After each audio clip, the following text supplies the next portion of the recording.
महादेव की महिमा। जब सृष्टि का संतुलन डगमगाया।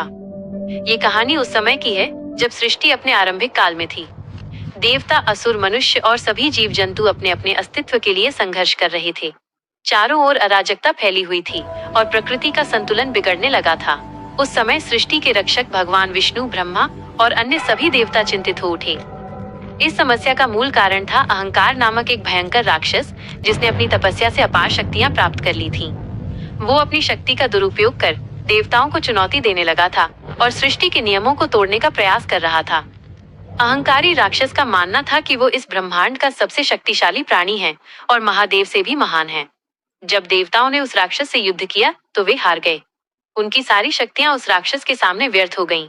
सभी देव निराश हो गए और अंत में उन्होंने त्रिलोकीनाथ महादेव शिव की शरण लेने का निर्णय लिया। सभी देवता कैलाश पर्वत पर पहुंचे, जहां भगवान शिव अपनी तपस्या में लीन थे। उनके चारों ओर एक शांत और दिव्य ऊर्जा का घेरा था। देवताओं ने अपनी व्यथा सुनाई। देवों के राजा इंद्र ने कहा, हे महादेव, अहंकारी राक्षस ने हमारी सारी शक्तियां छीन ली हैं। वो इस सृष्टि का संतुलन बिगाड़ रहा है और आपका अपमान कर रहा है।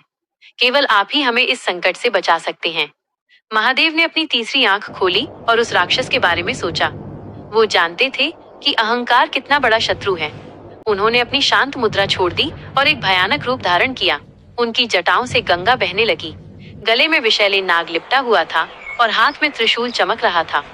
महादेव ने उस राक्षस को चुनौती दी। अहंकारी राक्षस हंसा और कहा, हे शंभू, आप तो केवल भस्म रमाए रहते हैं। आप मेरा क्या बिगाड़ सकते हैं? मैंने तो सभी देवताओं को हरा दिया है। महादेव मुस्कुराए। उनकी मुस्कान में ब्रह्मांड की सारी शक्ति समाई हुई थी। उन्होंने राक्षस से कहा, अहंकार तेरा सबसे बड़ा शत्रु है, क्योंकि ये तेरी शक्ति को खोखला कर रहा है। फिर दोनों के बीच भयंकर युद्ध शुरू हुआ। अहंकारी राक्षस अपनी सारी मायावी शक्तियां प्रयोग करने लगा। उसने बिजली गिराई, आग के गोले बरसाए, लेकिन महादेव पर कोई प्रभाव नहीं पड़ा। महादेव ने शांति से उसके हर वार का सामना किया। जब राक्षस ने अपना सबसे शक्तिशाली वार किया तो महादेव ने अपनी तीसरी आंख खोली। उस आंख से निकली दिव्य ज्योति ने राक्षस के अहंकार को भस्म कर दिया। उसका शरीर तो वैसा ही रहा, लेकिन उसका अहंकार राख बन गया। जैसे ही उसका अहंकार नष्ट हुआ, उसकी सारी शक्तियां भी समाप्त हो गईं। वो राक्षस अब एक साधारण प्राणी बन गया और महादेव के चरणों में गिरकर क्षमा मांगने लगा। उसने कहा, हे महादेव, आपने मेरा अहंकार तोड़कर मुझे नया जीवन दिया है।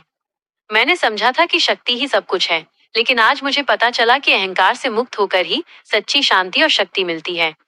महादेव ने उसे क्षमा किया और कहा, याद रखना, शक्ति का उपयोग दूसरों की भलाई के लिए होना चाहिए, न कि अपने अहंकार को बढ़ाने के लिए।